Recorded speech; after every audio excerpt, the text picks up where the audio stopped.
everyone, it is Yarks here. Welcome back to another Beestorm Simulator video, and in this one I'll be reacting to some Beestorm Simulator update leaks.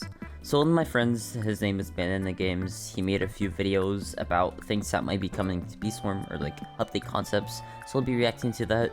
So if you guys want to check him out, his channel will be in the description. And also, if you could subscribe, it would really help me out, as I'm trying to hit 20k before the end of August, and we're like 100 subs away. Also, drop a like on the video, it's free, this helps support my content, and yeah, let's get right into the video. So the first video is going to be titled The Coffee Mod Pack Beestorm. So basically, this is like some mod pack that someone created, so this is just an idea. First of all, we have the coffee bee. Okay, that looks somewhat okay. We have the coffee bean. I think this design for like some new item is very good. I do like the design a lot.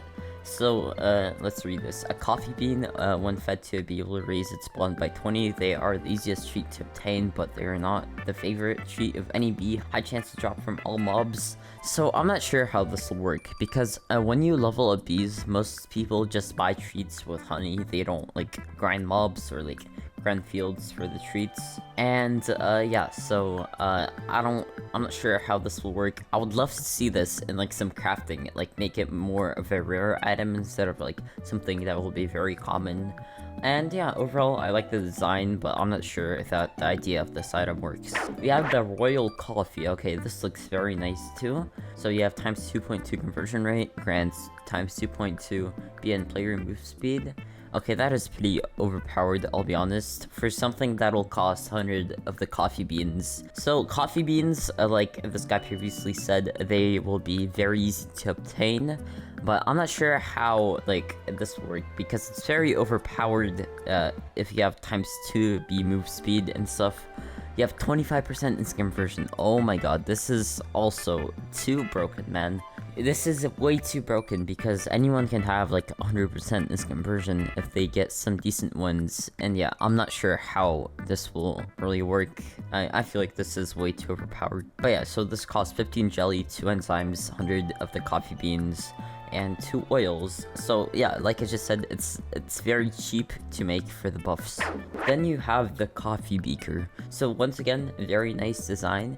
You have times 1.5 conversion, times 1.5 BN player move speed, 20% instant conversion. Very overpowered, once again, only for 75 coffee beans and 2 enzymes and 10 jelly. So yeah, pretty cheap. You have the cup of coffee. So all of this is coffee related. Grants 20% instant conversion and 1.5 pollen from tools. Why does everything have to have this much instant conversion? This is way too overpowered. We have the coffee guard. So the coffee guard is a guard that can be purchased in the coffee shop. Price 50 million honey. So the buffs are plus 250,000 capacity, 2 bee attack, 10% critical chance, 50% beach pollen. And then I think this guy made a concept of a new field because he put 50% beige pollen. I'm not sure how to pronounce the color, but so this is a color similar to the color of coffee, or like the outline of this coffee guard. So yeah, brown porta hive. It costs 55 million honey and has base capacity of 380 million pollen.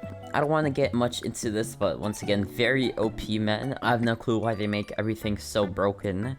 Has 8% instant conversion and 40% white pollen. That is just so not fair. Like, it's so overpowered. And I think we have way too many mid-game backpacks anyways. I'm not sure how good of an idea this is, but you have the coffee mask. Okay, this just looks terrible. I'm sorry. This looks like some little kid just slapped a brown rectangle and put the default mask thing above it and added a bee face. I'm not sure why anyone would add this, but it's very overpowered. 10% instant conversion. Very OP. You have the coffee dipper. So the price is 250 million honey. I'm not sure how good these stats are, because, you know, I don't study all the different tools, but I don't know, it does sound somewhat decent. Collecting time 0.3 seconds, so that does sound very fast. So yeah, I guess this is a cool concept. So overall, out of this video, I like the coffee bean the most, just because of how good and nice the design is. And yeah, let's get right into the next video. So this is next video. So first of all, we have the mystery treat. Tasty treat that may very special. Chances are 75% atomic and 25% star. Okay, so I have no clue how this would work.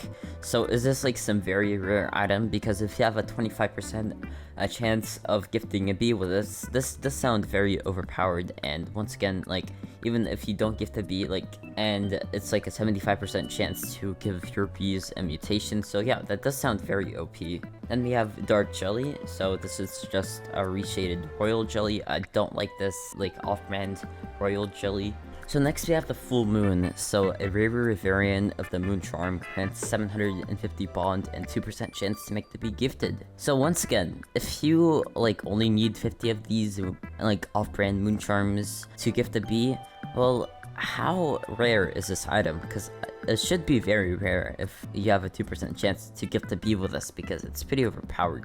So next we have the Bean Jar, and I did actually make a video explaining how it would be nice if we could have like a box of frogs for bean bugs. And yeah, right here is a concept for the bean bug jar, so whenever you open it, I'll assume like bean bugs come out, so this would be very useful during a boost. So given by Spirit Bear for special quests. Okay, so this might mean that Spirit Bear will give more quests, or there's gonna be a different Spirit Bear quest line.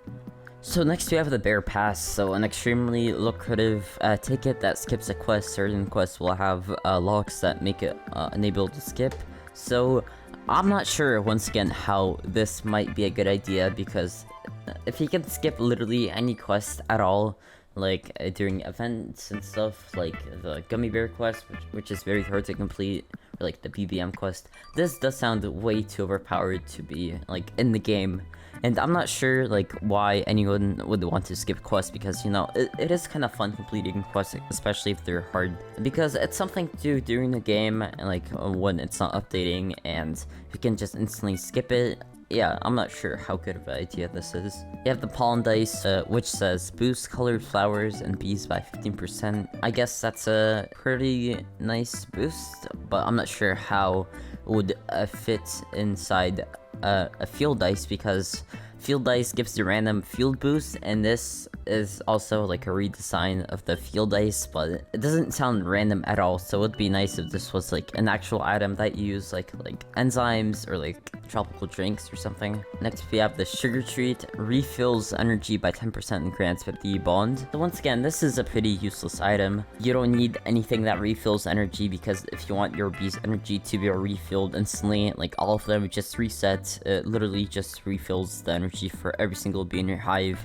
and it takes like 1 minute. So yeah, Sugar Treats do sound pretty terrible to me. So you have the pizza. Okay, I'm not even gonna get into this terrible idea. Yeah, whatever this is.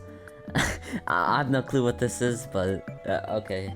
Okay, next we have Star Drops. So glimmering yet scarce reward, which scatters a puddle of twinkling sparkles around the player. So I do like this idea. It might be very useful for quests like for the Spirit Bear, which asks you to collect like a bunch of sparkles. But other than that, I'm not sure how like this will be used, or like how rare it is.